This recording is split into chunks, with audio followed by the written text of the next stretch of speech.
A letter arrives at the San Francisco Chronicle. Inside, a cryptic cipher and a chilling message. This is the Zodiac speaking. Across the country, a package detonates, killing a university professor. The sender? A recluse known only as the Unabomber. 2 men, 2 codes, 2 reigns of terror. This is the story of how cryptic messages became tools of murder. In the annals of American crime, few figures are as enigmatic and terrifying as the Zodiac Killer and the Unabomber. Operating in different decades and with different motives, both use coded messages to taunt authorities and the public. Their cryptic communications not only confounded investigators, but also captivated the nation. This episode delves into their stories, examining how their use of ciphers became central to their infamy. In December 1968, Northern California was rocked by a brutal double homicide. Teenagers Betty Lou Jensen and David Faraday were shot dead on a secluded road near Vallejo. 7 months later, Darlene Ferrin and Michael Mageau were attacked in a similar fashion. Mageau survived, providing the first description of the assailant.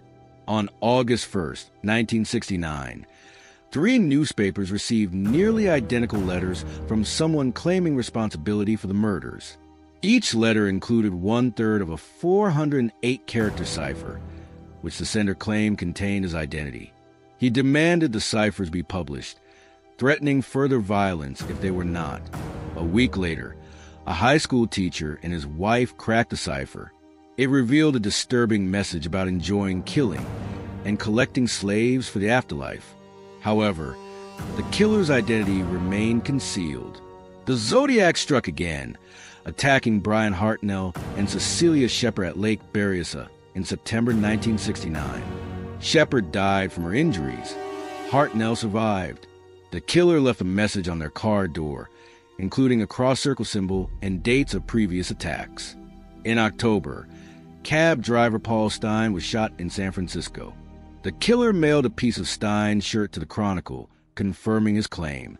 In November 1969, the Zodiac sent a new 340-character cipher. This code remained unsolved for over 50 years, baffling experts and amateurs alike. In December 2020, a team of codebreakers finally cracked it, revealing a message about not fearing the gas chamber because it would send him to paradise sooner. The Zodiac continued to send letters, including a Halloween card to reporter Paul Avery, warning, "You are doomed." He claimed to have killed 37 people, though only 5 murders and 2 attempted murders have been definitively linked to him. The last confirmed letter was received in 1974. Despite extensive investigations, the Zodiac was never caught.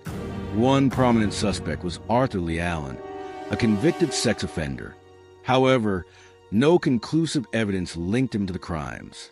The case remains open, with the killer's identity still unknown. Ted Kaczynski was a mathematics prodigy, attending Harvard at 16 and earning a PhD from the University of Michigan. He became an assistant professor at UC Berkeley, but resigned abruptly in 1969. Seeking solitude, he moved to a remote cabin in Montana, living without electricity or running water. In 1978, Kaczynski began a 17-year bombing campaign, targeting individuals associated with modern technology and industrialization. His first bomb injured a university professor. Over the years, he sent or placed 16 bombs, killing 3 people and injuring 23 others. In 1995, Kaczynski sent a 35,000-word manifesto titled Industrial Society and Its Future to major newspapers, demanding its publication.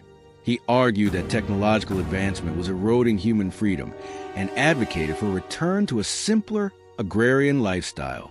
The FBI agreed to publish it, hoping someone would recognize the writing. David Kaczynski, Ted's brother, noticed similarities between the manifesto and letters Ted had written. He alerted the FBI, leading to Ted's arrest in April 1996 at his Montana cabin. Inside, agents found bomb components, journals detailing his crimes, and a live bomb ready for mailing. Kaczynski was charged with multiple counts of murder and transportation of explosives.